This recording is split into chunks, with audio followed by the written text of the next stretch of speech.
One thing I want to mention here is I saw a tweet the other day. I'm on Twitter, so it's in the show notes. You can go follow me. I saw a tweet the other day. Some knucklehead called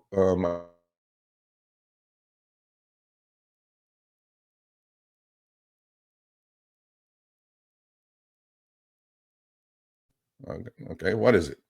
Ponzi scheme is, and I actually did some research and pulled up the definition of a Ponzi scheme for you all. Okay, this is what it's called. A Ponzi scheme is a fraudulent investment scheme where the profits paid to early investors are funded by the investments of later investors.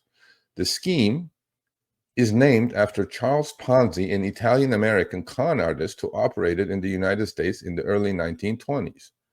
Ponzi schemes mislead investors by falsely claiming that profits come from legitimate business activities, exaggerating the profitability of legitimate business activities, using new investments to make up for the increase in profits. Although Ponzi was not the first to create this type of scheme, it became so closely associated that they named it Ponzi scheme. Who's the largest Ponzi scheme artist who's dead in jail, I think, is Bernie Madoff, right?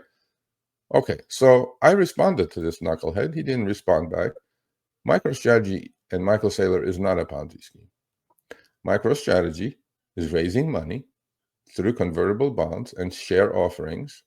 And in the last segment, I'm going to talk about the downside of what he's doing. There's always a downside, people. There's no free meal on Wall Street. But, if you call Michael Saylor and MicroStrategy a Ponzi scheme, you either don't know what a Ponzi scheme is or you need some attention, sir. The people who are lending money on an unsecured basis, sir, are not dumb people. These are all institutions. They're putting in billions and billions of dollars, okay? They do their due diligence, I'm pretty sure.